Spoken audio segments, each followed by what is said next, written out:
Hello friends, good evening.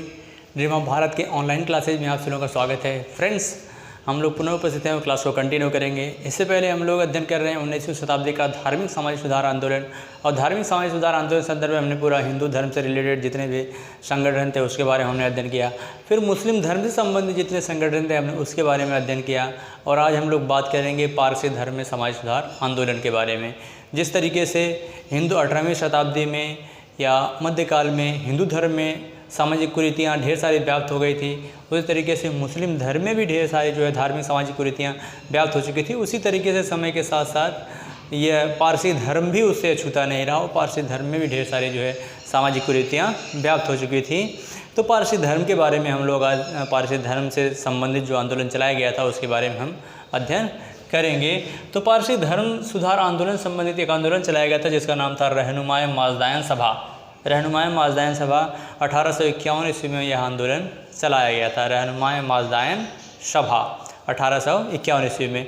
लेकिन ये आंदोलन शुरू करने से पहले थोड़ा सा हम बात कर लेते हैं पारसी धर्म के बारे में। अगर आप पारसी धर्म के बारे में बात करेंगे तो पारसी धर्म जो था एक्चुअली में ये भारत का धर्म नहीं है, ठीक। यह भारत में आया हुआ धर्म है, यह भारत में आया हुआ धर्म है। हालांकि यह धर्म जो है इस्लाम से भी प्राचीन धर्म है, यह धर्म इस्लाम से प्राचीन धर्म है। और यह ईरान में ज़रस्तुत ईरानी के द्वारा एस्टेब्लिश किया गया था। जैन अवेस्ता धार्मिक ग्रंथ है, जैन अवेस्ता धार्मिक ग्रंथ है। ईरान में इस्लाम से पहले ईरान में जो है पारसी धर्म ही था, पारसी धर्म ही था। और किस तरीके से ये भारत में आए, तो जब इस्लाम अस्तित्व में आया तो उसने बड़े पैमाने पर जो है पारसियों का खात्मा किया और बड़े पैमाने पर पारसियों का इस्लाम में धर्मांतर कर दिया। और जो इस्लाम को नहीं स्वीकार करना चाहते थे वो किसी तरीके से बच करके जो है वो भारत चले आए, क्योंकि भारत आदिकाल से ही एक धार्मिक सहिष्णु देश के रूप में जाना जाता है। तो ये नाव के माध्यम से या बोट के माध्यम से, जहाज़ के माध्यम से ये आए और गुजरात तट के नवसारी ज़िले के आसपास वहीं बस गए। तो इस तरीके से ये भारत में इनकी ये स्थिति थी। और आज वर्तमान में देखेंगे तो लगभग 70% जो पारसी हैं वो बम्बई में ही रहते हैं। प्रारंभ में ये कृषि कार्य करते थे, लेकिन बाद में जो है इन्होंने उद्योग तथा व्यापार में अपना महत्वपूर्ण योगदान दिया और इन्होंने भारत को ही अपना राष्ट्र मान लिया और भारत में ही रह करके इन्होंने फ्रीडम फाइटर के रूप में भी इनका योगदान रहा। जैसा आपको पता होगा दादा भाई नौरोजी जिन्होंने धन के बहिर्गमन सिद्धांत दिया था और poverty and un-British rule of India ये इनकी प्रसिद्ध पुस्तक है। तो हम बात कर रहे थे धार्मिक सामाजिक सुधार आंदोलन की। हालांकि विश्व में आज इनकी संख्या बहुत कम है, लगभग मान के चलिए मोटा देख लें तो एक लाख जनसंख्या के आसपास जो है पारसियों की पूरी जनसंख्या। लेकिन सबसे बड़े पैमाने पर सबसे ज़्यादा अगर पारसी कहीं रहते हैं तो भारत में ही रहते हैं।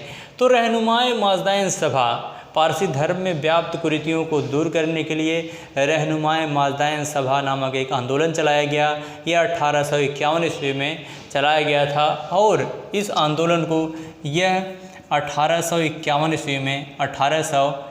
ईस्वी में यह आंदोलन बम्बई में चलाया गया था। और इसके प्रमुख सहयोगी के रूप में इसको शुरू किसने किया था, तो दादा भाई नौरोजी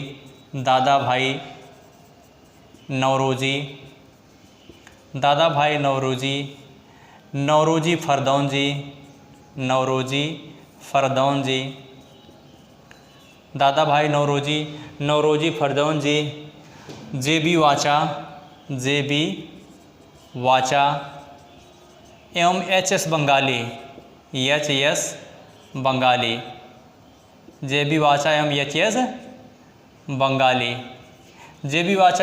बंगाली, दादा भाई नौरोजी फरदौन जी, जेबी वाचा, एच.एस. बंगाली, इनके द्वारा जो है यह आंदोलन चलाया गया था 1851 ईस्वी में बम्बई में जो है पारसी धर्म में सुधार के लिए यह आंदोलन चलाया गया था। इस आंदोलन का उद्देश्य क्या था? इस आंदोलन के अगर उद्देश्य की बात करेंगे तो इस आंदोलन का दो उद्देश्य था। पहला है पारसियों की सामाजिक स्थिति का पुनरुद्धार।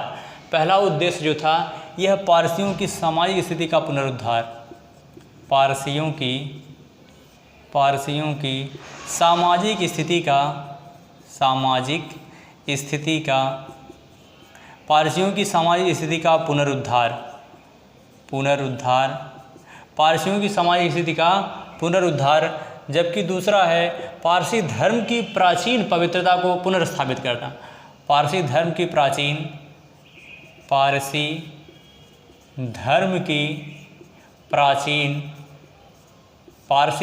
प्राचीन पवित्रता को पुनर्स्थापित करना। रहनुमाय माजदाइन सभा के दो उद्देश्य थे। पहला ये कि पारसियों की सामाजिक स्थिति का पुनरुद्धार करना, यानी कि पारसियों की सामाजिक स्थिति में जो गिरावट आई थी, तो पारसियों की सामाजिक स्थिति का पुनरुद्धार करना। तथा दूसरा जो था पारसी धर्म की प्राचीन पवित्रता को पुनर्स्थापित करना, प्राचीन पारसी धर्म की पवित्रता को पुनर्स्थापित करना। इसका दो उद्देश्य था।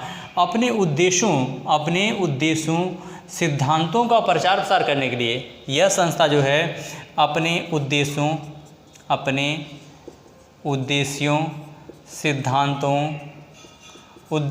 सिद्धांतों के प्रचार प्रसार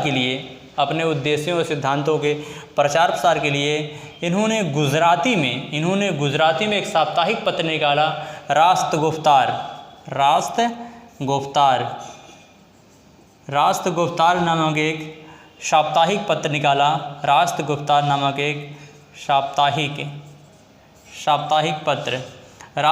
नामक एक साप्ताहिक पत्र निकाला। और यह जो साप्ताहिक पत्र था रास्त गुफ्तार, यह गुजराती भाषा में था। यह पत्र किस भाषा में था? तो यह पत्र जो था रास्त गुफ्तार गुजराती भाषा में था। इन्होंने अपने उद्देश्यों के प्रचार प्रसार के लिए साप्ताहिक पत्र का प्रकाशन संपादन किया, रास्त गुफ्तार। तो याद रखिएगा, ये पत्र कई बार पूछा गया है, रास्त गुफ्तार। इसके बाद देखेंगे इसका परिणाम क्या हुआ। इसके अगर परिणाम की बात करेंगे तो इसके कई दूरगामी परिणाम हुए। परिणाम स्वरूप इसका ये रहा कि इसमें पर्दा प्रथा को समाप्त कर दिया गया।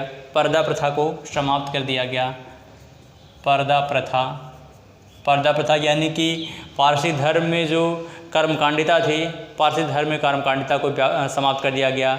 पारसी धर्म में पर्दा प्रथा को समाप्त कर दिया गया। परिणाम ये हुआ कि पर्दा प्रथा को समाप्त किया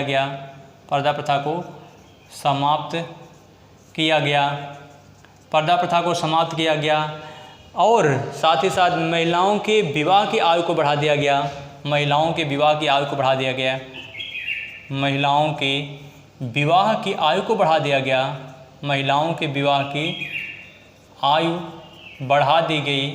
बढ़ा दी गई। स्त्री शिक्षा पर बल दिया गया।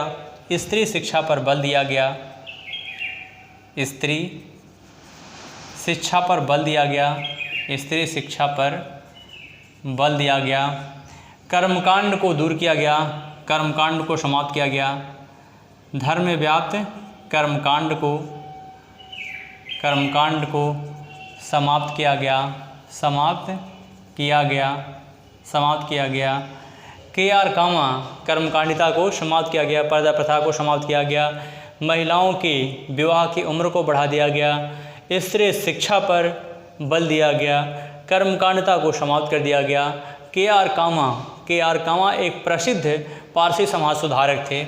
इनका नाम याद रखिएगा, के.आर. कामा एक प्रसिद्ध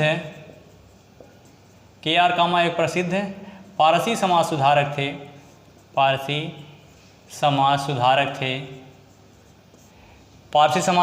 थे। के.आर. कामा। इसके अलावा नौरोजी फरदौन जी भी एक पारसी समाज सुधारक थे।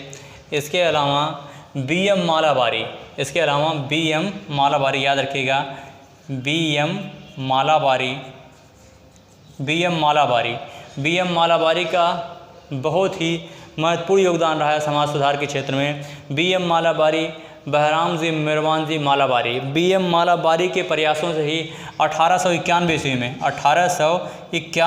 में एज ऑफ कंसेप्ट 1891 ईस्वी में बहराम जी मिरवान जी मालाबारी के सहयोग से ही 1891 ईस्वी में एज ऑफ कंसेप्ट एक्ट पारित किया गया था। As of